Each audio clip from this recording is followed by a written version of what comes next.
suspendido el primer ministro Conte. A vivir que son 2 días. Javier del Pino.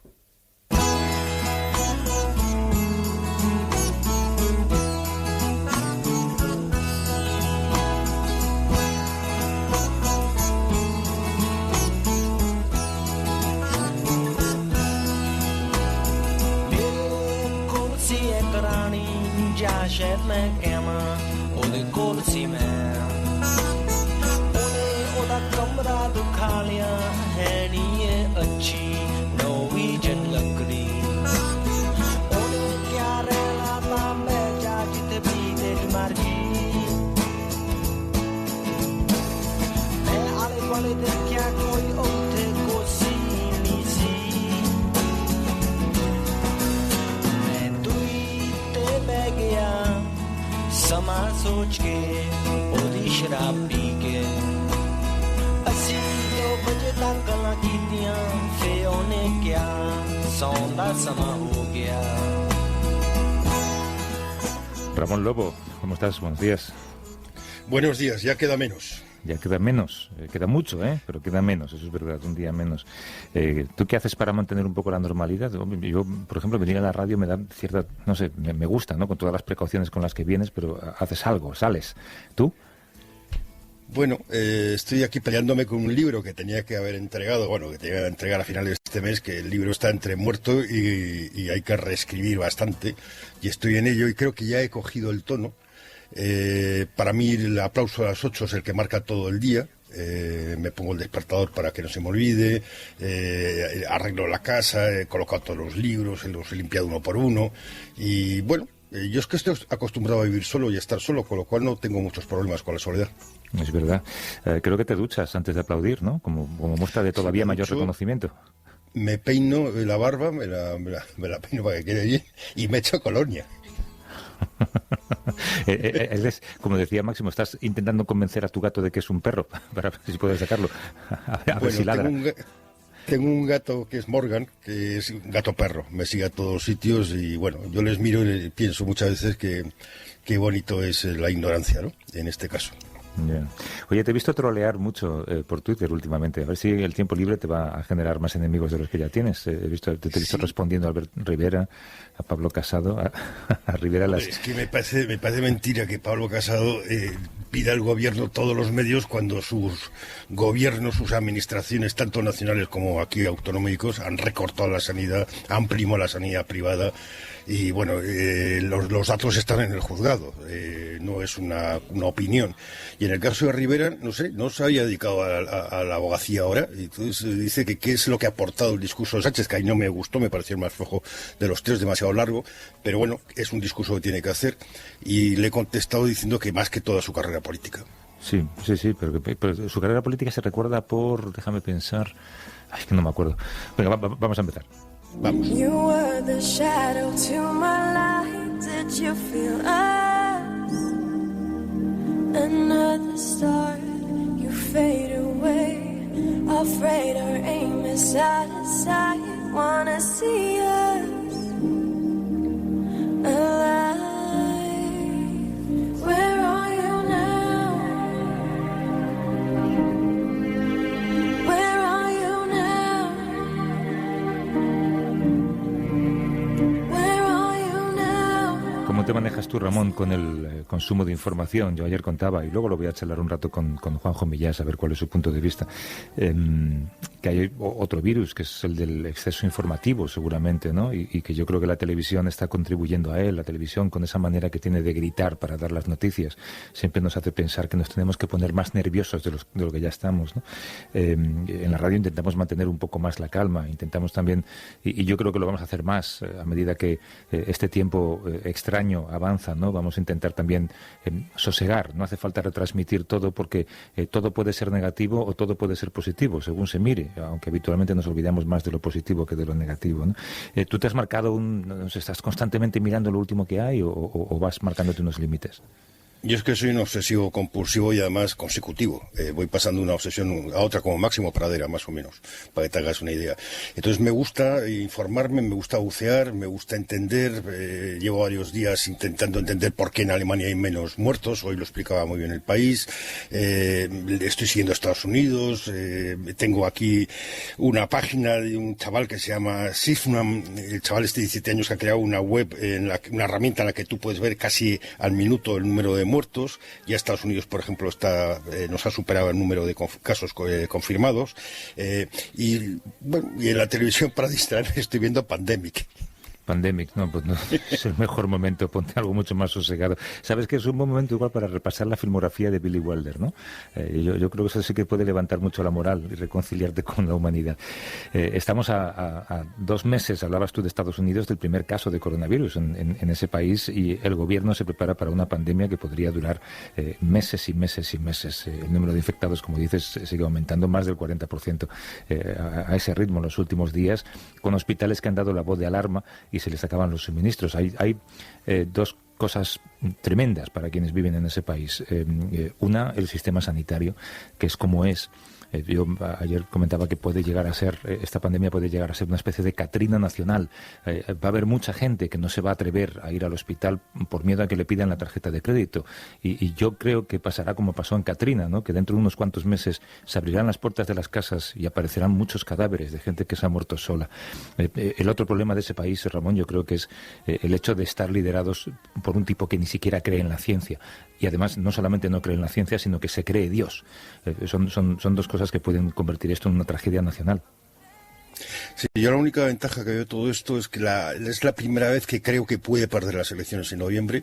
Se ha producido ese acontecimiento inesperado que todo político teme, en el que tienes que dar la talla o no, y él no la está dando. Lo que dijo el otro día sobre la malaria, que su jefe médico Anthony Fauci decía que eran evidencias anecdóticas. El otro día, no sé si te recuerdas una imagen que corrió por internet con Fauci riéndose un poco, conteniendo la risa a las tonterías que está diciendo Trump. Hoy hay una cosa muy preocupante, y es que el Departamento de Justicia ha pedido al Congreso de una forma así civilina que los jueces tengan la posibilidad de detener a gente de manera indefinida sin juicio durante esta emergencia. Esto es muy peligroso. Después también me estuve estudiando el otro día las posibilidades que tiene Trump de aplazar las elecciones. Es el Congreso, Trump no tiene ninguna, y se podría cambiar la fecha, que viene de 1845, el primer martes después del primer lunes, pero el día 20 de enero a las 12 de la mañana tiene que haber un presidente tomando posesión. Sí, él dijo el otro día que el 98% de los republicanos aprueba la manera en la que está gestionando esta crisis, y la manera en la que se ha gestionado esta crisis es no hacer nada, negarla, decir que esto se cura con unos fármacos que ya tienen, o sea, mentir, que es básicamente como ha conseguido toda su carrera empresarial y política. Es un país en el que el 25% de la población no se puede permitir el tratamiento médico que necesita. Casi el 60% tiene problemas para pagar las facturas médicas, y la atención sanitaria, lógicamente, siempre se convierte en una de las cuestiones más polémicas de cualquier campaña. También lo ha sido del año 2020. Pero insisto, es un país en el que mucha gente no va al médico, no sea que tenga algo, y luego le pasen la factura. Claro, son 27 millones de personas sin seguro, más los sin papeles. El otro día había también una información que corría por internet, no que por internet, lo daba un periódico, una revista, Time, o sea, que tiene el sello de calidad de la información, que a una mujer concretamente, que fue a un tratamiento sin seguro, le han pasado $34.927. Y después la gente que tiene seguro solo les cubre una parte, porque el seguro está lleno de letra pequeña. Quizás sea algo, una ocasión para que el discurso de Sanders y Warren, que hasta hace 4 años parecía poco menos que soviético, que ya va calando un poco la población, entienda la diferencia entre una sanidad pública y una sanidad privada. Hablamos con nuestra compañera Marta del Vado, que está en Washington, nuestra corresponsal. ¿Cómo estás, Marta? Buenos días, buenas noches. Hola, buenos días, ¿cómo estáis? ¿Estás bien? Sí, yo estoy bien, aquí haciendo cuarentena en casa. Sí, bueno, cada estado tiene sus normas, ¿no? Yo no sé cómo está en el Distrito de Columbia ahora mismo. Aquí todavía no han impuesto la cuarentena, sí que han cerrado todos los bares, todos los restaurantes para limitar que la gente se reúna. Pero, por ejemplo, yo he estado esta mañana viendo fotos del mall porque ya han empezado a florecer los almendros en el mall, los cerezos, efectivamente, y estaba llena de gente, la verdad. Pero bueno, sí que yo creo que con todo lo que está pasando en Nueva York, que ahora mismo es el estado que más casos registra, casi la mitad de los contagios de todo el país están en Nueva York, la gente está tomando cada vez más conciencia y se está quedando en casa, aunque no en todos los estados es obligatorio. Unos 75 millones de habitantes de California, de Nueva York, de Illinois, de Connecticut, donde sí es obligatorio, ya están en casa haciendo la cuarentena, ¿no? Pero bueno, eso es como un 25% de la población del país. ¿Tú te acuerdas, Ramón, tú te acordarás mejor que yo, durante la crisis de la colza en España, creo que fue Sancho Roth, ¿no? Aquel ministro que decía que la colza era un bichito que si se caía de la mesa se mataba, ¿no? Bueno, ahora no tenemos un ministro que sea experto en sanidad, pero tenemos un ministro que es filósofo, con lo cual está acostumbrado a pensar y es un cambio. Pero lo digo porque Trump llegó a decir que este virus se iba a morir con la llegada de la primavera, ¿no? Esa es la ciencia que él maneja y la ciencia que él dice saber. Y en Estados Unidos, Marta, siempre decimos que cada país va con retraso con respecto a los que le rodean. Nosotros vamos con una semana de retraso con respecto a Italia y varias con respecto a China. Yo creo que Estados Unidos va con mucho retraso. De hecho, creo que los expertos dicen que el pico de la curva llegará en 45 días. Sí. Estados Unidos, como decíais, ya es el tercer país con más contagios por coronavirus después de China y de Italia, ya supera a España. Lo que pasa es que de momento se están registrando muchas menos muertes, vamos por 340 fallecidos y como digo, la mitad de los contagios están en Nueva York. El gobernador Cuomo, que está liderando toda esta respuesta a la crisis ante la inacción del gobierno federal, insiste en que el 54% de los hospitalizados por coronavirus tienen entre 18 y 49 años, es decir, que los jóvenes también se están infectando y por eso les están pidiendo que cumplan la cuarentena. Todos los expertos dicen que lo peor está por llegar. La administración Trump estima que la situación se prolongue hasta julio o agosto. Donald Trump aún así insiste en que no ve necesario decretar la cuarentena en todo el país porque no está afectando a todos los sitios por igual. También es verdad que no se están haciendo tests, las pruebas diagnósticas en todos los sitios por igual, pero bueno, hoy hemos visto, por ejemplo, cómo se han suspendido temporalmente los vuelos en todos los aeropuertos de Nueva York y en Filadelfia porque varios trabajadores, controladores, mecánicos, trabajadores aeroportuarios han dado positivo y han tenido que cerrar temporalmente para desinfectar todos los centros operativos para que pudieran seguir trabajando de forma segura, ¿no? Entonces, si el contagio se sigue propagando en estas proporciones, vamos a ver más de un aeropuerto cerrado por falta de personal, hospitales desbordados. El alcalde de Nueva York no para de advertirlo, que en 2 semanas se van a quedar sin material médico porque no tienen mascarillas, no tienen respiradores, ventiladores suficientes. Así que advierten de que lo peor está por llegar si no se actúa ya. Hay otra gran preocupación, lógicamente, que es la única que Trump tiene en la cabeza, ¿no? Es que no se hunde la economía, porque es la única carta que podría jugar de cara a las próximas elecciones, ¿no? Y por eso él mismo impulsa el mayor paquete de rescate de la historia de Estados Unidos. Pero claro, lo tiene que aprobar el Congreso, ¿no? No sé si acabará siendo aprobado, Marta. Eso es, los cierres de las empresas no esenciales en las ciudades más importantes, los despidos que ya se están produciendo, las automovilísticas que están parando la producción, los hoteles que están cerrando, la crisis económica en Estados Unidos ya la tenemos encima de la mesa. Para tratar de amortiguar estos efectos, los congresistas y el gobierno están ultimando ese rescate de $1 billón, que sería más grande que el de la crisis de 2008. Lo comparan con el New Deal de Roosevelt, unas medidas que contemplan ingresos directos de dinero a personas y a empresas. Esta administración quiere repartir cheques de $1.000 a los ciudadanos. Todavía no conocemos la letra pequeña, no conocemos los detalles de cómo lo van a hacer, pero quieren repartirlos antes del 6 de abril. quieren ampliar la cobertura del Medicaid, del programa federal sanitario para las personas más pobres. Lo estabais comentando, que hay casi 30 millones de personas que no tienen seguro médico, otros 40 con un seguro muy limitado que no cubre la atención por un contagio de este tipo, ¿no? Donald Trump incluso ha activado una ley de tiempos de la guerra de Corea, la ley de producción de defensa, para intervenir en las empresas y obligarlas a fabricar material imprescindible en tiempos de crisis. Pero todavía no ha dado esta orden y los estados lo están reclamando porque necesitan ese material médico. Y de hecho le están criticando mucho porque no la está ejecutando cuando necesitan, pues eso, urgentemente mascarillas y ventiladores. Ramón. Sí, porque en la Segunda Guerra Mundial, por ejemplo, Ford se dedicaba a hacer aviones y cada 63 minutos conseguía hacer un avión. Ellos pueden hacer ventiladores. El problema es que ¿qué vamos a aprender de toda esta pandemia? Porque si ves Pandemic en Netflix, te das cuenta que la pandemia que tenemos ahora no es la que se esperaba. O sea, que hay más pandemias que pueden surgir. ¿De qué vamos a aprender de todo esto? ¿Cómo nos vamos a preparar? ¿Cómo se va a preparar la economía? Todos los estados da la sensación que han dudado entre economía y salud cuando las dos cosas están unidas. La economía está fastidiada, ya veremos cómo se arregla, pero lo primero es la salud. ¿Tú cómo crees que esto va a afectar a Trump y su reelección? Pues definitivamente esto, o sea, no va a ser ni la trama rusa ni el impeachment lo que va a determinar la reelección de Donald Trump, va a ser su gestión en esta crisis, ¿no?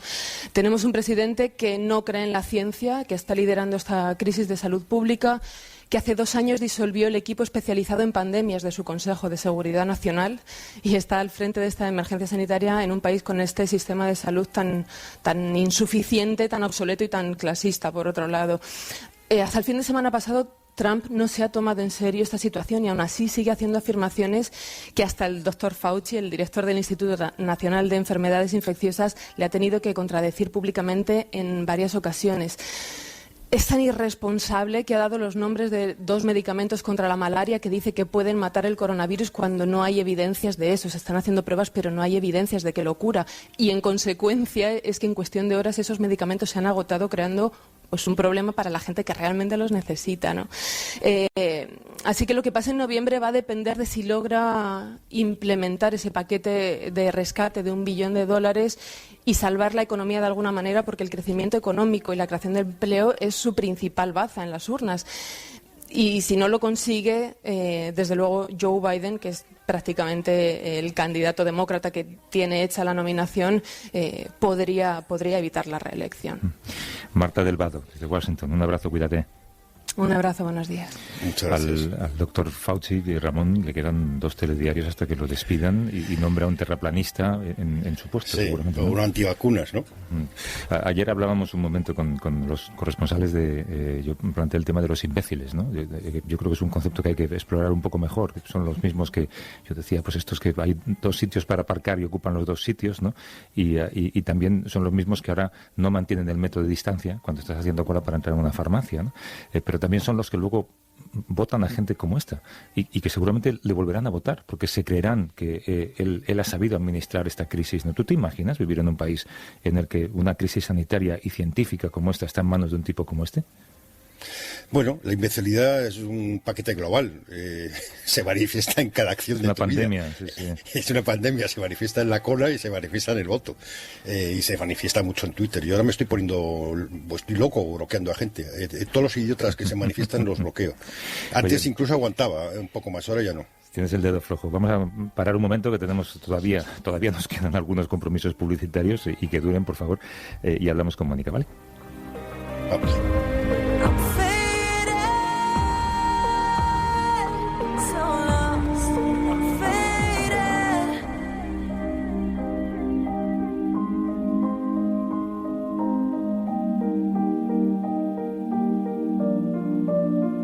A vivir que son 2 días. Javier del Pino.